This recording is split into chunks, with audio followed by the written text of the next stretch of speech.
Hello student, this is Mehnaz Khan. Student, today we are going to start our second part of second chapter from 10th class Fast Flight book. The name of the chapter is Nelson Mandela, A Long Walk to a Freedom. ये Nelson Mandela जी की autobiography का एक part है जिसे हमने first part में discuss किया। Nelson Mandela जी कौन है? ये साउथ अफ्रीका के प्रेसिडेंट हैं, फर्स्ट इलेक्टेड डेमोक्रेटिक प्रेसिडेंट हैं, जिन्होंने बहुत लंबे टाइम तक अफ्रीका से अपार्थी डिस्क्रिमिनेशन को एबोलिश करने के लिए स्ट्रगल किया और एक लंबे टाइम के बाद वो इसमें सक्सीड हुए। स्टूडेंट, अपार्थी को एबोलिश करने के बाद नेल्सन मंडेला जी की जो पार्टी है उसने 252 सीट्स विन की आउट ऑफ 400 में, और उनकी first democratic non racial government बनी अफ्रीका में। नेल्सन मंडेला जी अपनी ऑटोबायोग्राफी में बता रहे हैं कि अभी वो पिक्टोरिया जो बिल्डिंग है वहाँ पर एपी थिएटर, पिक्टोरिया में एपी थिएटर नामक एक बिल्डिंग है, जैसे हमारे यहाँ संसद है, वहाँ पर सभी गैदरिंग हुई हुई है। ये उस एपी थिएटर की पिक्चर है और वहाँ पर जो है ओथ सेरेमनी चल रही है, तभी वो अपनी फीलिंग उस मोमेंट की वहाँ बता रहे हैं। Let us start our chapter. A few moments later, we all lifted our eyes in awe as a spectacular array of South Africa jets, helicopters, Straubs, carriers roar in perfect formation over the Union Building. अब वो क्या कह रहे हैं कि few moment later means जैसे ही उन्होंने oath ली उसके बाद क्या हुआ कि सबकी आंखें ना आओ मीन्स यहाँ पर आएगा सरप्राइज की कंडीशन में रह गई। स्पेक्टिकुलरी देखने लायक, स्पेक्टिकुलर मीन्स होता है दर्शक। अब वहाँ पर उन्होंने क्या देखा कि एक इम्प्रेसिव डिस्प्ले, एक बहुत ही प्रभावित करने वाला एक प्रदर्शन हुआ, डिस्प्ले हुआ, जैसे कि हमारे यहाँ 26 जनवरी पर होता है, ऐसे ही वहाँ पर कुछ डिफरेंट हुआ। क्या हुआ? साउथ अफ्रीका के जेट्स जो थे, हेलीकॉप्टर्स जो थे और जो उनकी ट्रॉप्स थी, जो टुकड़ियाँ थी सेना की, उन्होंने बहुत शोर किया और एक परफेक्ट फॉर्मेशन के साथ उन्होंने यूनियन बिल्डिंग में अपना डिस्प्ले किया। जैसे हमारे 26 जनवरी पर परेड होती है, अलग अलग फोर्स की जो एक टुकड़ियाँ होती हैं वो अपना डिस्प्ले करती हैं, ऐसे ही वहाँ पर जेट्स ने, हेलीकॉप्टर्स ने, ट्रॉप्स ने अपना प्रदर्शन किया। It was not only a display of pinpoint precisions. ये क्या कह रहे हैं यहाँ पर? ये पिन पॉइंट डिस्प्ले ही नहीं था खाली, मतलब बिल्कुल एक्यूरेट ही नहीं था मिलिट्री फोर्स का, but a demonstration of the military's loyalty to democracy. यहाँ पर ये मिलिट्री फोर्स का जो डिस्प्ले दिखाया गया है, ये भी दिखाया गया है कि वो जो मिलिट्री है पूरी तरह से लॉयल है डेमोक्रेसी के लिए, to a new government that had been freely and fairly elected। और जो नई गवर्नमेंट आई है, इससे पहले वाइट स्किन पीपल्स की गवर्नमेंट थी और अपार्थी वहाँ पर अप्लाई थी, तो वो कह रहे हैं कि ये सारी चीज़ें ख़त्म हो गई हैं, लेकिन फोर्स तो वही है, मिलिट्री वही है। वो उस टाइम जो अपार्थी के लिए मिशन चला रहे थे उनको अरेस्ट कर रही थी, लेकिन अब क्योंकि उनकी गवर्नमेंट बनी है तो मिलिट्री जो है उनके लिए उतनी ही लॉयल है जितनी उसको होना चाहिए। ये उसका भी प्रदर्शन है कि वो उस गवर्नमेंट के लिए जो फ्रीडम बेस है, जो बिल्कुल फेयरली इलेक्ट हुई है, उसके लिए अपनी लॉयलिटी दिखा रही थी।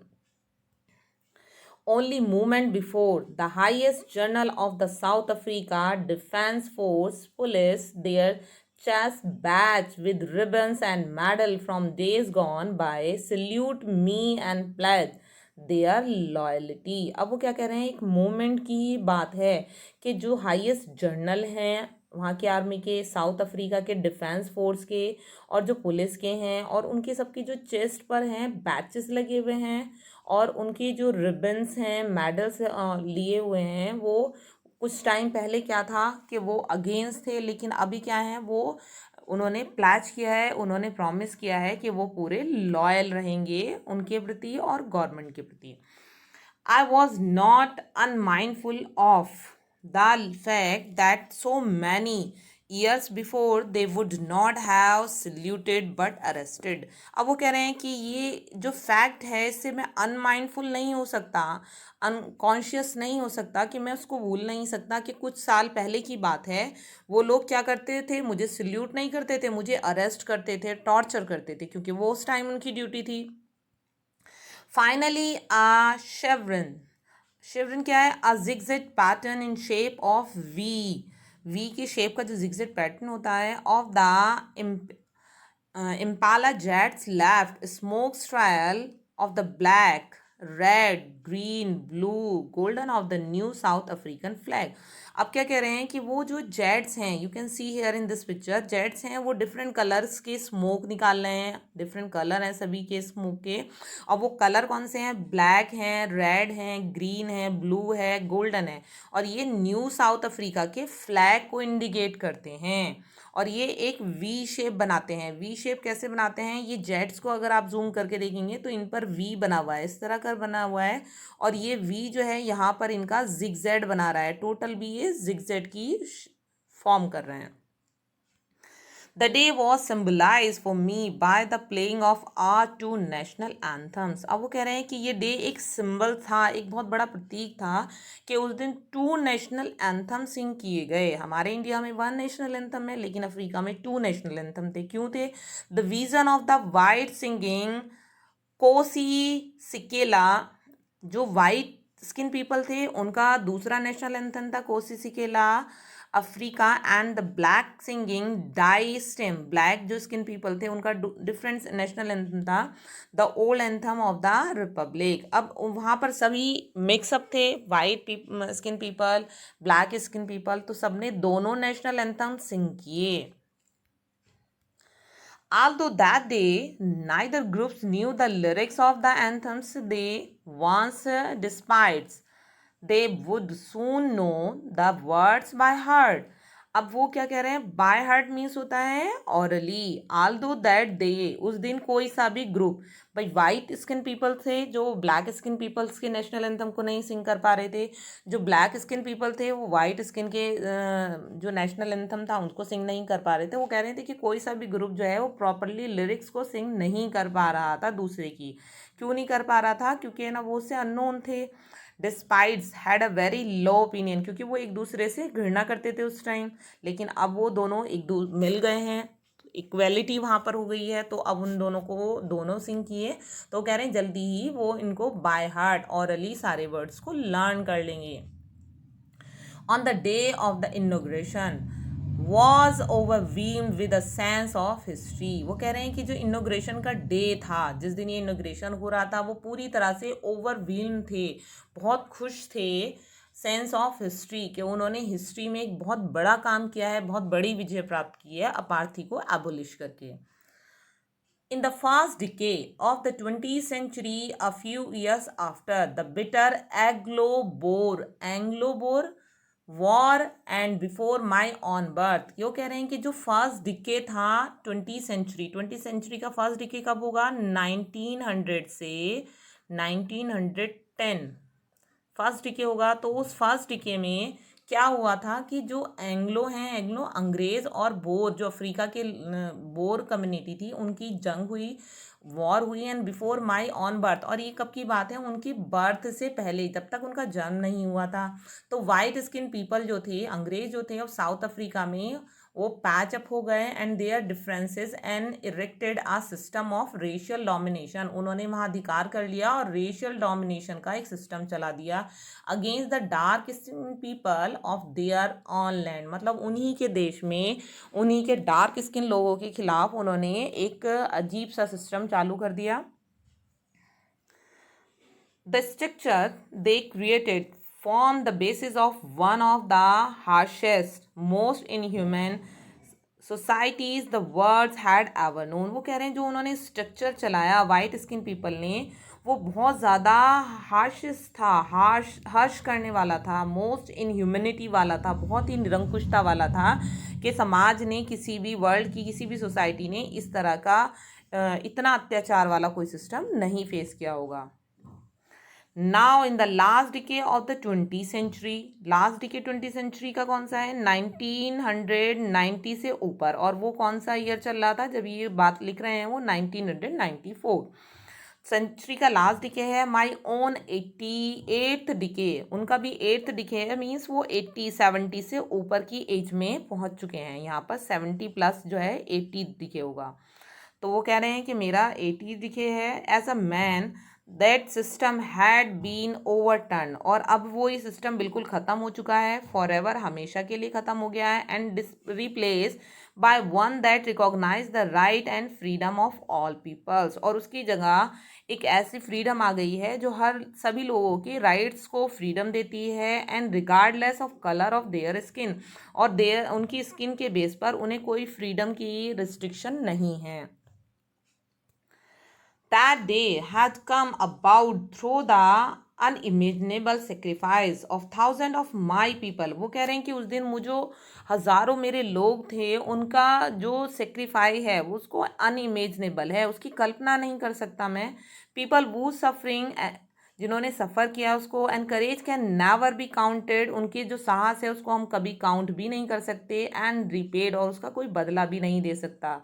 आई फेल्ट दैट डे, उस दिन मुझे एहसास हुआ, as I have on so many other days, जैसे कि मैं अक्सर सारे दिनों में सोचता था, that I was simply the sum of the those African patriots who had gone before me. वो कह रहे हैं जो अफ्रीकन पेट्रोट थे उनका एक सम, एक हिस्सा था, एक ग्रुप है, एक टीम ने वर्क किया, उसका एक छोटा सा मैं हिस्सा था, जो देशभक्त उस अपार्थी की जो पॉलिसी है उसको एबोलिश करने के लिए अपनी बलिदान दे चुके हैं, जा चुके हैं, उन्होंने उस टॉर्चर को बियर किया है। तो वो उन सब का जो है क्रेडिट वो खुद नहीं ले रहे हैं, वो कह रहे हैं कि वो सब क्रेडिट उनको जाता है, मैं सिर्फ उनका एक छोटा सा पार्ट था। The policy of apartheid create a deep and lasting wound in my country। वो कह रहे हैं अपार्थी की जो पॉलिसी है इसने बहुत गहरा जख्म दिया है मेरे देश में को, एंड माई पीपल, और मेरे लोगों को। All of us will span many years, हम लोग जो हैं कई साल गुजारेंगे। इफ़ नॉट जनरेशन, अगर हम ये भी ना कहें कि बहुत जनरेशन तक, बहुत पीढ़ियों तक, and recovering from the profound hurt, profound means deep, और बहुत जनरेशन के बाद या कई सालों के बाद इस गहरे जख्म को, इस हार्ट को हम भर पाएंगे। But the decades of prison and the brutality had another unintended effect। लेकिन ये जो decades थे, ये जो 10 ईयर्स के टाइम था जो ऑपरेशन का था, शोषण का टाइम था, और ये ब्रूटली मीन्स होता है नरसंहार करना, मीन्स क्रूरता वाला टाइम जो था, ये जो है अनइंटेंटेड इफेक्ट, इसने बहुत अजीब सा इफेक्ट डाला है। That it produce Oliver Tambos, the Walters Celsus, the chief Luthless, the Yusuf Dajus, and the Baron Fishers, the Robert Sobukwes of our time, ये नेम है उन लीडर्स के जो उनके साथ थे उस time. And of the such extraordinary courage, उनमें जो एक्स्ट्रा ऑर्डिनरी करेज था उन लोगों में, wisdom and generosity, that they are like many never be known again. वो कह रहे हैं कि ये जो लोग हैं जो बलिदान हो गए हैं देश के लिए, उनकी जो विजडम थी, उनका जो क्रेज था, उनकी जो जेनरसिटी थी, वो उनको कुछ सिखाती है कि ऐसा वो कभी कहीं नहीं देख पाए।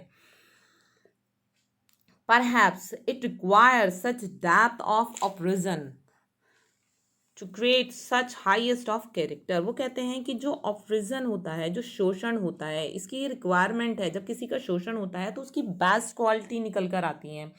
तो my country is rich in the minerals and James. वो कह रहे हैं कि साउथ अफ्रीका जो है वो रिच है, वो फेमस है कि वहाँ पर बहुत ज़्यादा मिनरल्स मिलते हैं, जेम्स मिलते हैं, पन्ने मिलते हैं, that lie beneath it's soil, जो इसकी धरती के नीचे दबे हुए हैं।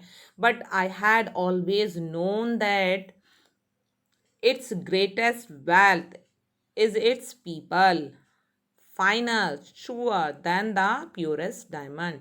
वो कहते हैं लेकिन इस देश की सबसे बड़ी जो संपत्ति है, जो वेल्थ है, वो यहाँ के लोग हैं जो बहुत अच्छे हैं, बहुत सच्चे हैं, और प्योर डायमंड हैं। वो जो दिखावटी जो मेटेरियलिस्टिक डायमंड है उससे वो ह्यूमन बीइंग को कंपेयर कर रहे हैं। It is from these comrade in the struggle. Comrade means follower, companion. That I learned the meaning of courage. ये वो लोग ही थे जिन्होंने मुझे साहस का असली मतलब सिखाया. Time and again, जो टाइम है, again I have seen man and women risk and give their life for idea. और उन्होंने सीखा कि जो लोग हैं वो एक आइडिया के लिए कैसे अपनी लाइफ को रिस्क में डाल देते हैं, कैसे अपनी जीवन की आहुति दे देते हैं. अब ये एक आइडिया था कि अपार्थी उस टाइम था, तो उसको एबोलिश करना एक आइडिया था, जस्ट आइडिया. पहले किसी इंसान ने ये एज्यूम किया होगा कि ये चीज़ ख़त्म होनी चाहिए, और उस आइडिया को साकार करने के लिए उन्होंने अपनी लाइफ की बलिदान दे दिया और बहुत स्ट्रगल की. तो वो कह रहे हैं कि मैंने उन लोगों से बहुत सीखा. I have seen man stand up to attack and torture without breaking, showing a strength and resilience that defies the imagination. वो कह रहे हैं कि मैंने देखा कि जो इंसान है खड़े रहते हैं उस अटैक, उस टॉर्चर के खिलाफ, जो उन्हें तोड़ नहीं पाता, उनकी बिना टूटे, और उनकी स्ट्रेंथ और उनकी रीसाइलेंस दिखाती है, जो सिखाती है, जो हम कभी कल्पना भी नहीं कर सकते. And resilience is the ability to deals the hardship and recover from its effect. Means जो लोग हार्डशिप्स के अगेन खड़े होते हैं उनमें कितना साहस होता है, कितनी टॉलरेंस पार होती है कि वो लोगों के टॉर्चर को बियर करते हैं और फिर भी अडिग बने रहते हैं. ये चीज़ उनको उन साथियों से सीखने के लिए मिली. I learn that courage was not the absence of fear.